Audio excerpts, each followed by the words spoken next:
Hyundai's been teasing the IONIQ 7 Concept for years. It's finally going into production as the IONIQ 9.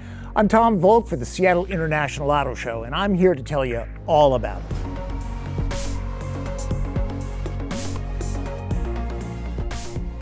I'm at a press event in Los Angeles, California. This is a preview, not a review. Nobody has driven the IONIQ 9 yet, but it's a very deep vehicle. I thought you'd want to know all about it. It's all electric. It has 3 rows of seating and will take on 6 or 7 passengers, depending on the mid-row. We're proud to say that IONIQ 9 is a vehicle sized for America and built in America. All trims of IONIQ 9 for the U.S. market will be produced at our new 16 million square foot meta plant in Bryan County, Georgia, and production is going to start in the spring of 2025.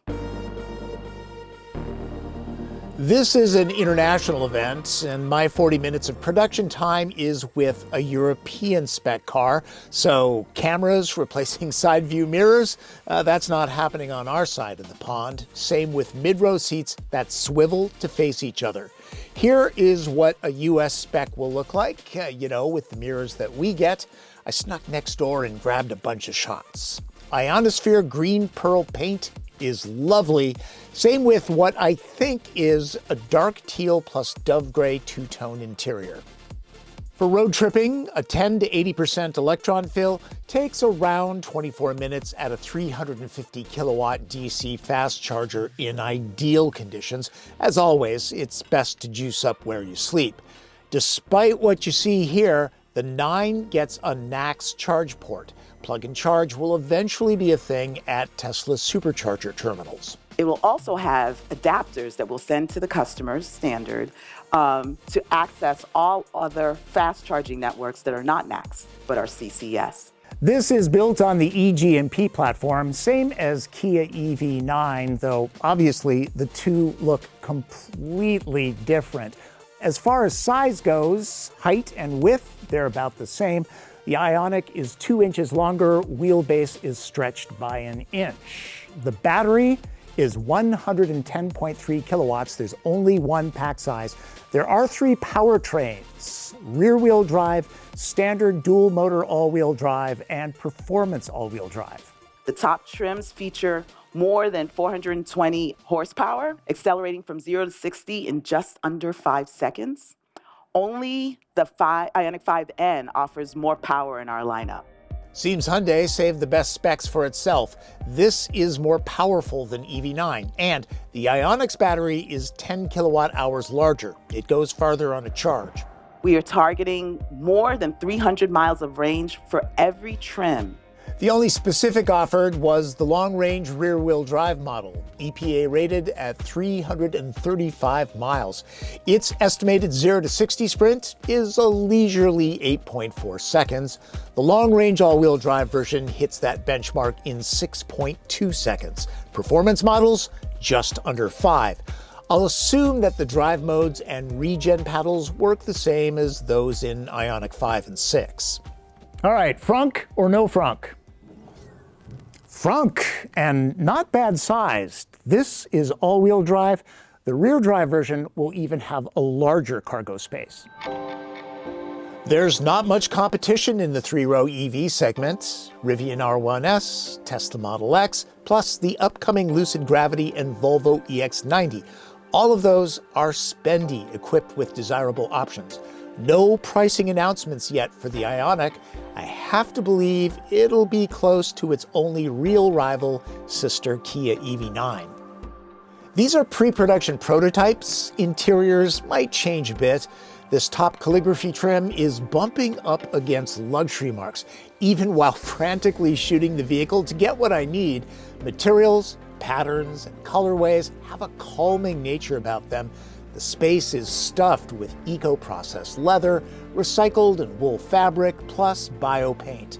Top versions will be available with relaxation seats in the first and second rows. We did a research study. People, and we filmed them, would say, I really see myself using that feature for sure. They saw it when they're waiting for kids at the soccer game, when they're working in between meetings, and simply when they're charging their car.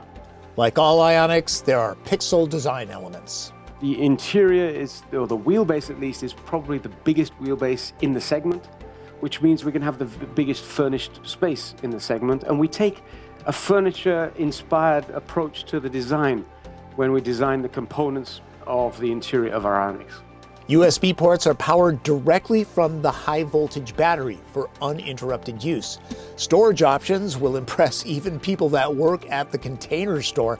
The center console that Hyundai calls the Universal Island is a standout. If those of you have seen it, has a center console that you can open by the first row occupants and the second row occupants so that they can both get access to the stored items. It slides front to rear so you can allow greater access and flexibility to meet different needs of families. We can move it back and it can fit my purse so my husband ain't complaining when I make him put it over there by his feet. And so that's key. Two 12-inch displays are fused and curved to look like one. The connected interface is Hyundai's latest generation. BlueLink connectivity is subscription-free, at least for the first owner.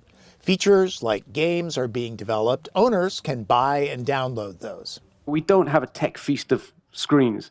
We don't have too many buttons. We have those high usage buttons as physical buttons. And if it's a single use or infrequent use, then it'll be in the digital display. Our philosophy is to try and keep the driver's eyes on the road and the driver's hands on the steering wheel. IONIQ 9 can seat 7. With captain's chairs, it's 6. Row 2 is super flexible. Full-sized adults should be very comfortable. 10 years ago, you'd only find these features in an S-Class Mercedes.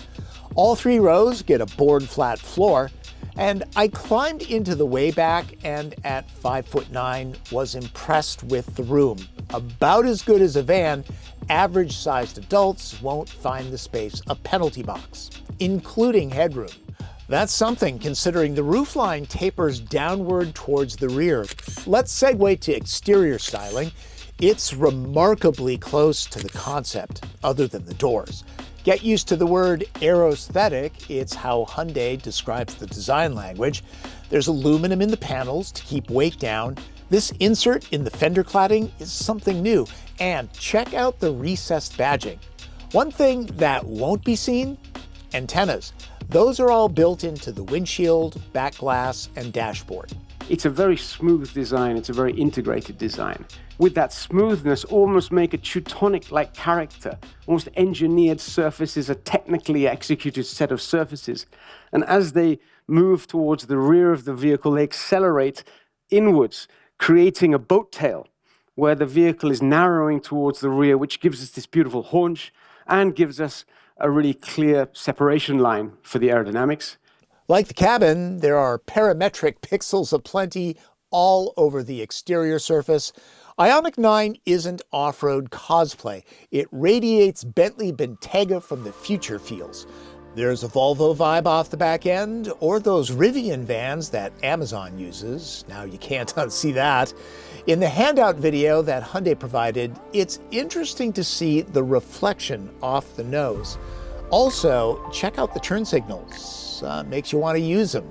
It should be quiet with acoustic laminated glass, triple sealing in all areas, and active noise cancellation. Comfortable too, with a wheelbase of over 123 inches. US models are tow rated at 5,000 pounds. Trailer mode automatically detects the extra weight and adjusts predicted range. People buy 3-row SUVs and crossovers because they're hauling people and stuff. But oftentimes, behind the back row, there isn't much cargo room. Here, it's not bad. Nearly 22 cubic feet, that's around 2 cubes larger than EV9, 5 more than the trunk of a Camry. Drop the third row and there's nearly 47 cubic feet to fill, and with all the seats down, you're looking at 87. That is a lot of space. Notice that the floor is flat, great for camping. Also, for your glamping adventures. You can set the HVAC system to power only the rear part of the cabin. And so we were thinking of things like that.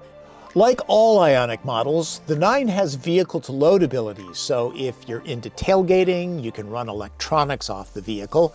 IONIQ 9 will also have bi-directional charging capability, so the owners can utilize the vehicle's battery pack as a component in their total home energy ecosystem, so that in the event of a power outage, IONIQ 9 can provide emergency backup power.